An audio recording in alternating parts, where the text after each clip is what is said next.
欢迎订阅时事快线。我们每日提供最新资讯，以简明扼要的方式为您呈现全球重要资讯。每天10分钟，了解天下事。下边是详细内容。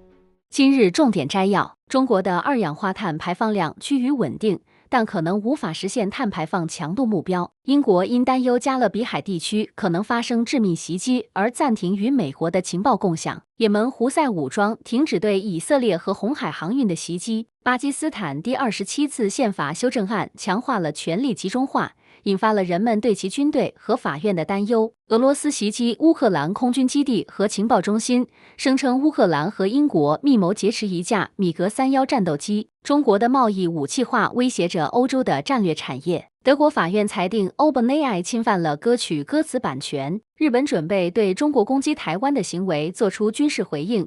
高市首相将台湾局势与生存危机联系起来。委内瑞拉准备采取游击战术，以阻止美国的潜在攻击。从俄罗斯遣返的乌克兰儿童表现出被灌输思想的迹象。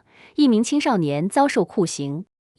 中国的二氧化碳排放量趋于稳定，但可能无法实现碳排放强度目标。据半岛电视台报道，中国2024年碳排放强度下降 3.4%， 未达到官方设定的 3.9% 目标。虽然中国全年二氧化碳排放量仅增长 0.8%， 但从2024年2月起排放量趋于稳定，显示清洁能源投资开始见效。更讽刺的是，中国作为全球最大污染国，占全球排放量 30%， 却也是可再生能源投资领域的领军者。2024年，中国通过可再生能源满足了能源需求增量的 75%， 相当于德国1年的能源消耗量。但这种矛盾的成就仍无法掩盖目标差距。专家警告，中国承诺2030年前达峰，2060年实现碳中和的目标面临严峻挑战。如果2025年无法显著提升减排力度，长期碳中和目标可能沦为空谈。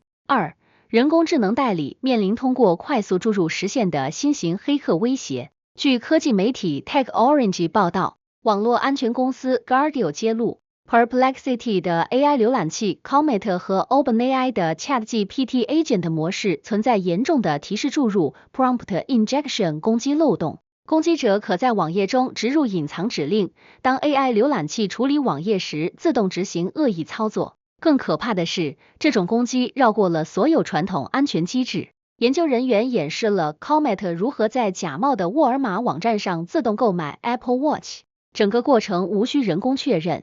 OASP 已将提示注入列为2025年 LLM 首要安全风险。著名安全专家 Bruce Schneier 警告，这是 AI 技术的根本性缺陷，不是小问题。如果无法解决这一漏洞， AI 代理可能成为网络犯罪分子的完美工具。现在的攻击不再需要欺骗人类，只需欺骗 AI 就能无限复制攻击。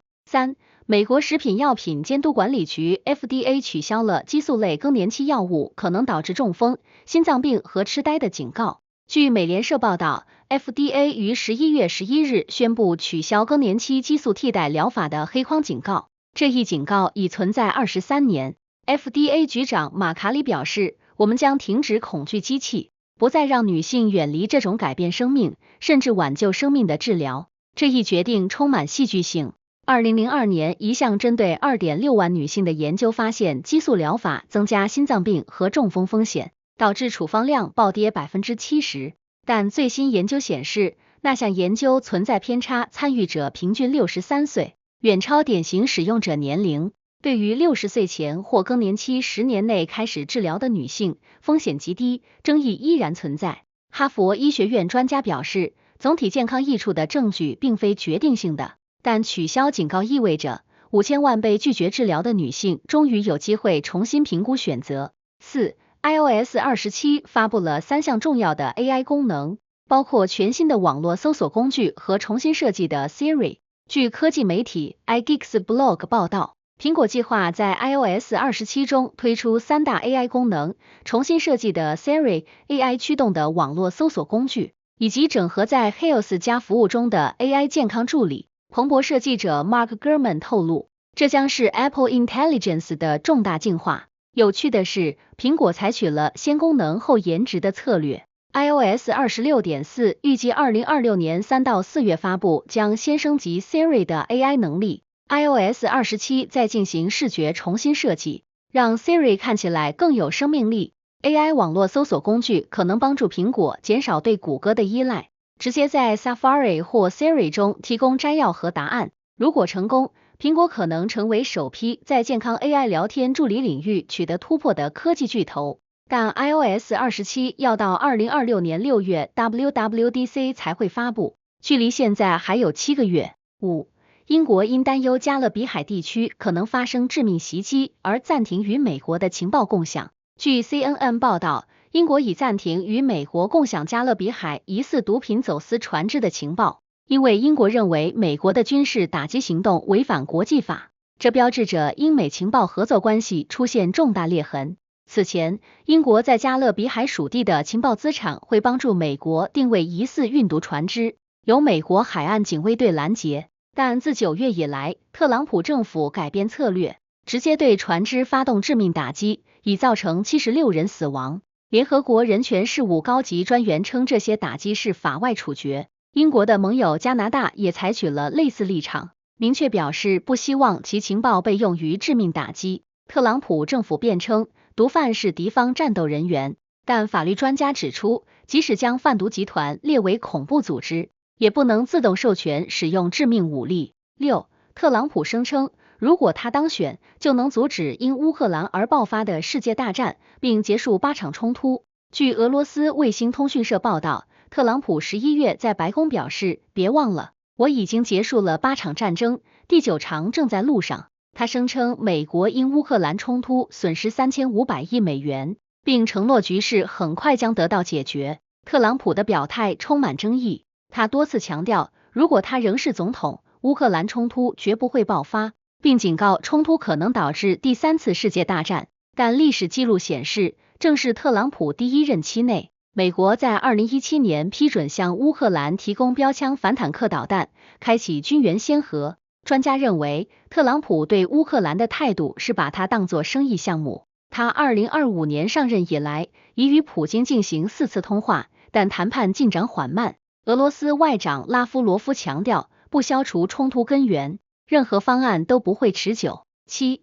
也门胡塞武装停止对以色列和红海航运的袭击。据美联社报道，也门胡塞武装在给哈马斯卡桑旅的信函中表示，随着加沙停火协议的维持，他们已停止对以色列和红海航运的袭击。胡塞武装总参谋长表示，我们密切关注事态发展，如果敌人恢复对加沙的侵略，我们将恢复军事行动。这一转变充满戏剧性。自2023年末以来，胡塞武装的袭击造成至少9名海员死亡，4艘船只沉没，使得每年价值1万亿美元的红海航运瘫痪。国际货币基金组织估算，袭击使埃及苏伊士运河2024年损失60亿美元外汇收入，许多船只至今仍绕到非洲好望角。但讽刺的是，虽然胡塞武装声称只打击与以色列相关的船只，但被袭击的船只与以哈战争几乎毫无关联。自10月10日停火开始，胡塞武装未宣称任何新袭击。8. 欧盟委员会计划成立一个情报机构。据金融时报报道，欧盟委员会主席冯德莱恩正计划建立一个新的情报机构，以整合27个成员国的情报信息。这一机构将设在欧盟委员会秘书处，从各国情报机构抽调人员，专注于情报共享而非海外秘密行动。这一计划引发内部激烈争议。欧盟外交行动署警告，新机构可能与现有的情报与刑事中心 INTCEN 功能重复，削弱外交机构。法国等大国对于伙伴国分享情报持谨慎态度，匈牙利等对俄友好国家也可能阻挠。欧盟发言人表示，该计划仍处于早期阶段，我们处于复杂的地缘政治环境中，因此委员会正在研究如何加强安全和情报能力，但该计划尚未提交全部27个成员国正式批准。9. 德国当局逮捕一名密谋袭击政界人士的男子。据彭博社报道，德国联邦警察11月11日在多特蒙德逮捕了一名49岁的德波双重国籍男子 Martin S， 指控他运营暗网平台杀戮政治，呼吁暗杀超过20名政界人士和公众人物。检方称，他通过加密货币筹集资金作为暗杀奖励，并发布制造炸弹的详细指南。这起案件充满黑色幽默，嫌犯在暗网上发布所谓的死刑判决书，目标包括前总理等高级官员，甚至公开他们的私人信息。更讽刺的是，他与极右翼帝国公民运动有关，这是一群拒绝承认现代德国政府合法性的阴谋论者。2022年，该运动25名成员因密谋政变被捕，如今又出现新威胁。德国内政部长表示，针对该极右翼平台的调查自6月就已开始。随着极右翼暴力威胁升级，德国民主制度面临前所未有的挑战。软银出售英伟达股份，套现58亿美元，用于人工智能投资。据美联社报道，软银集团出售了约11%的英伟达股份，套现58亿美元，用于扩大人工智能投资组合。此次减持后，软银仍持有英伟达约4.7%股权，价值约160亿美元。这笔资金将用于投资 OpenAI、Anthropic 和 Perplexity 等 AI 初创公司。这一操作充满戏剧性。软银在2016到2019年间以极低价格大举买入英伟达股票，如今卖出部分股份，收益率超过500%。但讽刺的是，英伟达股价在过去1年暴涨，软银此次减持可能过早。市场分析师称，这是左手卖芯片，右手买 AI 的策略，卖出硬件公司，压住应用层。孙正义曾在2000年互联网泡沫中损失700亿美元。这次他能在 AI 浪潮中成功翻身吗？历史总是惊人相似。以色列议会推进法案，恢复对恐怖分子判处死刑。据半岛电视台报道，以色列议会11月11日晚以39票赞成、16票反对通过恐怖分子死刑法案一读。该法案由极右翼党派提出，允许军事法庭对出于民族主义动机杀害以色列人的巴勒斯坦囚犯判处死刑。法案仍需2读、3读才能正式生效。这一法案充满争议。讽刺的是，现行以色列法律已允许对特定罪行判处死刑，但自1962年处决纳粹战犯艾希曼以来再未执行过。新法案实质上是将死刑范围扩大至巴勒斯坦囚犯，而以色列公民犯同样罪行却不适用这种双重标准，引发巴方强烈谴责。巴勒斯坦方面称这是制度化的种族歧视。人权组织警告，该法案若通过，将严重违反国际人道法，加剧以巴冲突螺旋。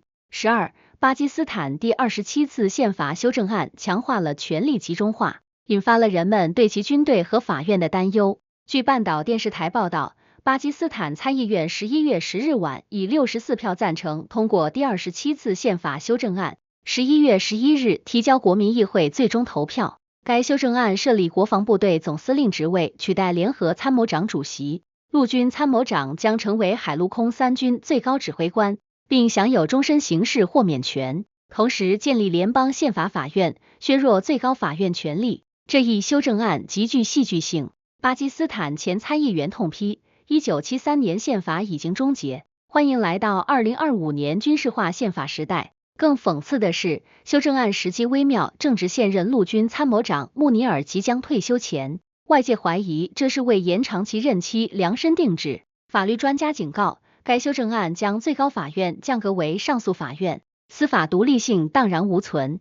如果通过，巴基斯坦将成为全球首例通过宪法设计合法化军事统治的案例。南非开始对其首个本土研发的口服霍乱疫苗进行临床试验。据美联社报道，南非11月11日在约翰内斯堡启动首个完全本土研发和生产的口服霍乱疫苗临床试验，这是南非50多年来首次从头到尾开发疫苗。该疫苗由开普敦 BioVac 公司开发，如果试验成功，预计2028年获批。南非将成为非洲首个生产霍乱疫苗的国家，这一成就充满象征意义。新冠疫情暴露了非洲依赖进口疫苗的危险，非洲大陆总是最后才收到疫苗。更讽刺的是，虽然霍乱是非洲常见疾病，但目前全球仅韩国 U-Biologics 一家公司生产霍乱疫苗。2022年疫苗短缺严重，世卫组织被迫建议将2剂疫苗减半使用。非洲联盟设定目标，到2030年，非洲使用的常规疫苗60%在本地生产，目前不到1%。卫生部长莫措阿莱迪强调，建立本地疫苗生产能力不是奢侈品，而是国家必需品。14. 俄罗斯袭击乌克兰空军基地和情报中心，声称乌克兰和英国密谋劫持一架米格31战斗机。据俄罗斯卫星通讯社11月11日报道，俄联邦安全局宣布挫败了乌克兰与英国策划的劫持装备匕首高超音速导弹的米格31战斗机行动。俄方称，乌克兰国防部情报总局企图以300万美元招募俄罗斯飞行员，将飞机劫持至罗马尼亚康斯坦察北约基地。作为回应，俄空天军对乌克兰无线电电子侦察主中心和康斯坦丁诺夫机场发动了打击。这一事件充满戏剧性。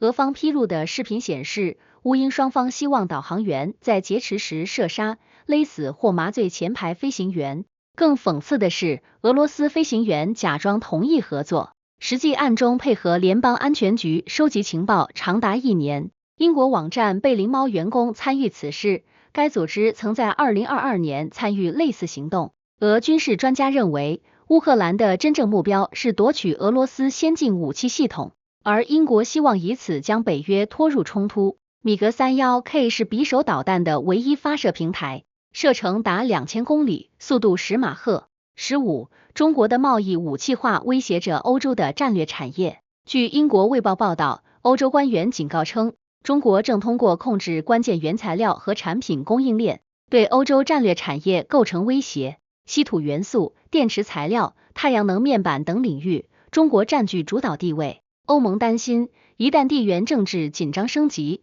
中国可能切断供应，冲击欧洲绿色转型和国防工业。这种担忧并非空穴来风。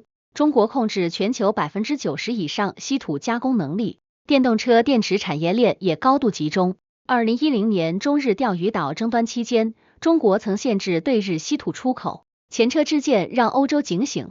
更讽刺的是，欧洲推动绿色能源转型，却更加依赖中国制造的风电设备和太阳能面板。欧盟正制定关键原材料法案，计划到2030年降低对单一供应国的依赖，但现实很骨感，建立替代供应链需要数十年投资和技术积累。在此之前，欧洲只能继续仰人鼻息。16. GLP 一类药物可将结肠癌死亡率降低1半。据加州大学圣地亚哥分校11月11日研究报道，分析6800多名结肠癌患者后发现，使用 GLP 一类药物如 Ozempic、Wegovy、Mounjaro 的患者5年死亡率仅为5%，而未使用者为37.1%，降低了1半以上。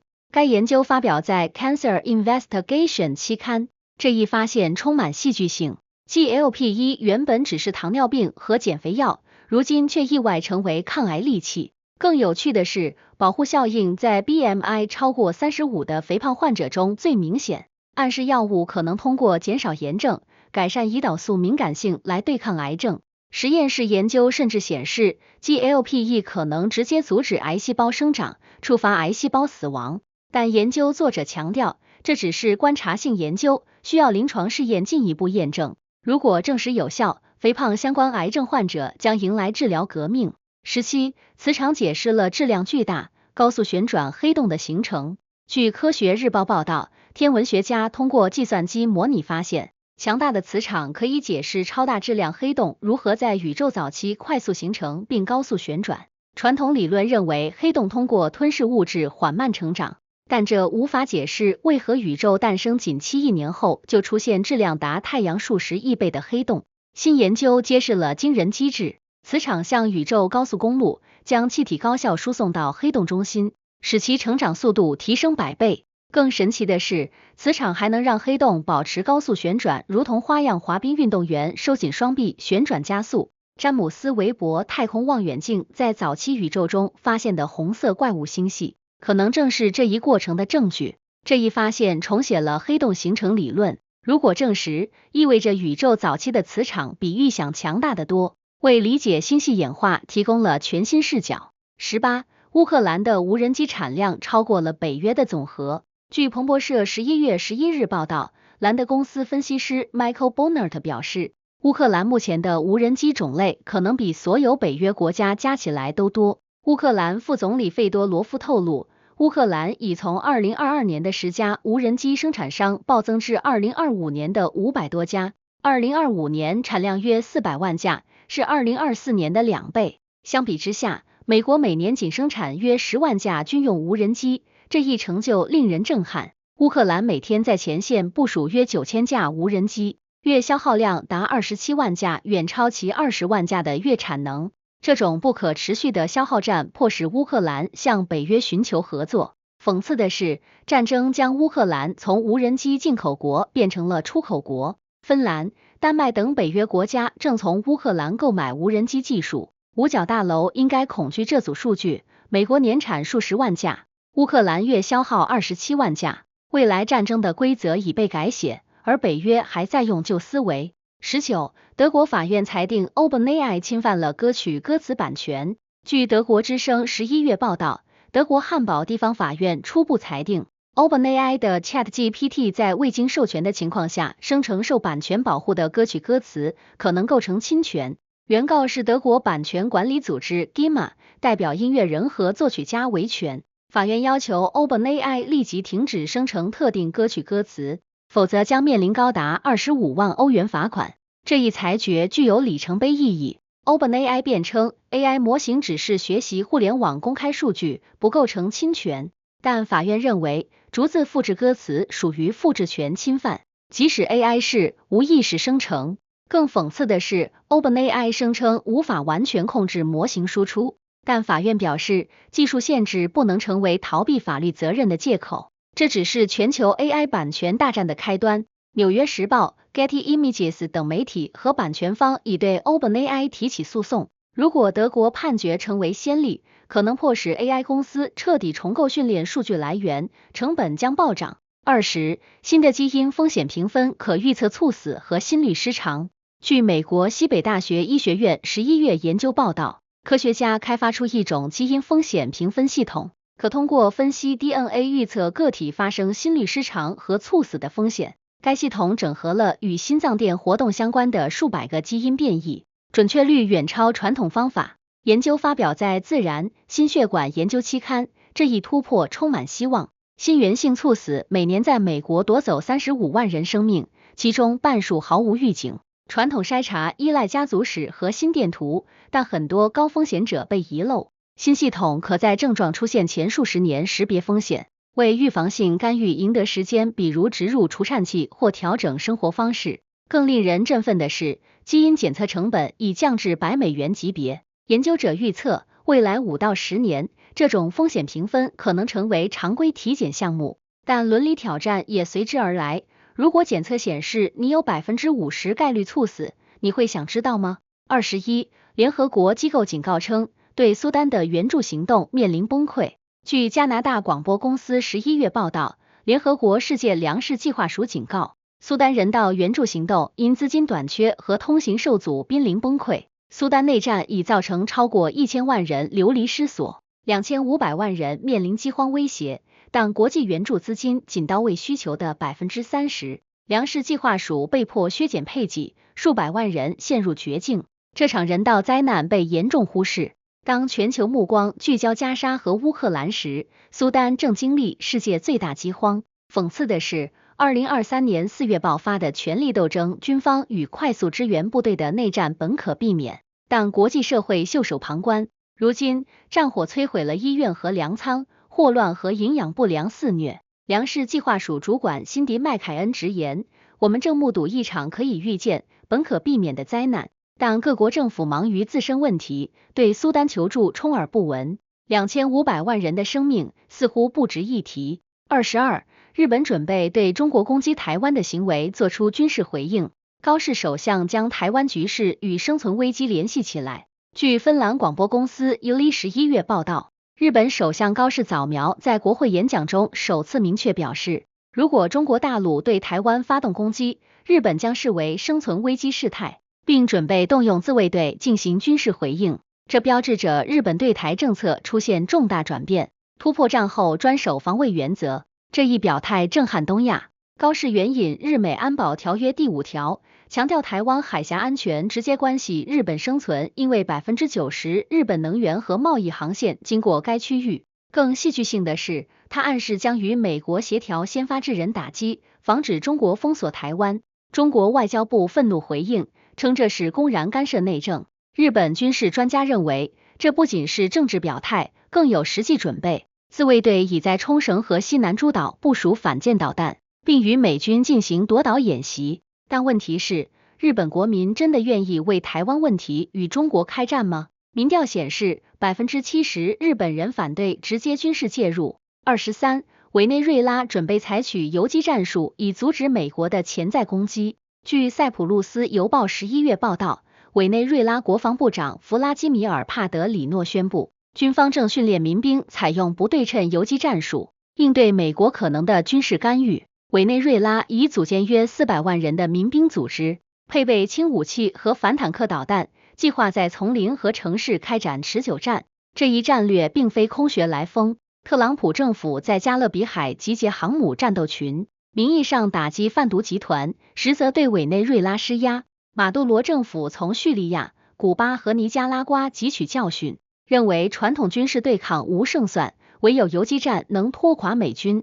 讽刺的是，委内瑞拉军方高层腐败严重，士气低落，但民兵组织却被描绘成爱国护卫队。美国真的会入侵委内瑞拉吗？军事专家认为可能性不大，伊拉克和阿富汗的教训历历在目，但经济制裁和代理人战争足以让委内瑞拉崩溃。游击战只是马杜罗政权的最后稻草。24，谷歌推出私有 AI 计算服务，以增强隐私保护。据 The Verge 11月报道，谷歌宣布推出私有计算核心 Private Compute Core 服务，允许用户在设备本地运行 AI 模型，数据不上传云端。这是对苹果私有云计算的直接回应，标志着科技巨头在 AI 隐私保护领域的军备竞赛升级。这一转变意义重大，传统 AI 服务依赖云端计算，用户数据必须上传，这引发隐私担忧。谷歌新系统将语音助手、照片分析等 AI 功能转移到手机芯片，数据处理全程不联网。更激进的是，谷歌承诺开源核心代码，接受独立审计，证明没有后门。但怀疑论者并不买账。隐私倡导者指出，谷歌的商业模式就是数据变现，突然变脸令人费解。况且，本地 AI 需要强大芯片，这限制了低端设备用户。真正的隐私保护还是营销噱头？时间会给出答案。25，欧盟提议建立团结机制，以减轻德国的难民负担。据德国电视一台11月报道，欧盟委员会提议建立难民团结机制，要求成员国按经济规模和人口比例分担难民接纳责任，以减轻德国等前线国家的压力。德国2024年接纳超过35万难民，远超其他成员国。新机制将设立强制配额，拒绝接纳的国家需支付每人2万欧元补偿金。这一提议争议巨大，德国、意大利和希腊支持，认为难民危机应由全欧共担，但波兰、匈牙利和奥地利强烈反对，称这侵犯国家主权。匈牙利总理欧尔班直言，我们不会让布鲁塞尔的官僚决定谁能进入匈牙利。更讽刺的是，补偿金机制形同赎买豁免权，富国交钱，穷国接人。欧盟内部分裂加剧，极右翼政党利用难民议题煽动民粹，在德国、法国和荷兰选举中崛起。团结机制能否打破僵局，还是会成为欧盟分裂的右翼导火索。26，抗淀粉样蛋白疗法并不能立即改善阿尔茨海默病患者脑内废物的清除。据 Medical Express 11月报道，最新研究显示 ，FDA 批准的抗淀粉样蛋白药物如 Leqembi 和 Aduhelm虽能清除大脑中的淀粉样蛋白斑块，但并未立即改善脑淋巴系统、大脑废物清除机制的功能。这解释了为何患者认知改善有限，疗效不如预期。这一发现泼了冷水。制药巨头投入数百亿美元压住淀粉样蛋白假说，认为清除斑块就能治愈阿尔茨海默病。但临床试验显示，即使斑块减少，患者记忆力和思维能力改善微乎其微。新研究揭示原因，斑块只是果，真正的因是大脑清除系统失灵，导致有毒蛋白累积。研究者强调，这不意味着抗淀粉样蛋白疗法无用，而是需要组合拳，同时修复脑淋巴系统，但这需要全新药物，可能再等10年。对全球5500万阿尔茨海默病患者来说，等待依然漫长。27，从俄罗斯遣返的乌克兰儿童表现出被灌输思想的迹象，一名青少年遭受酷刑。据乌克兰真理报11月报道，带孩子回家组织成功从俄罗斯遣返19名乌克兰儿童，但儿童显示出被系统性灌输俄罗斯意识形态的迹象。一名15岁少年透露，他因拒绝学唱俄罗斯国歌遭到殴打和单独监禁。国际刑事法院已对此立案调查，指控俄罗斯犯有战争罪。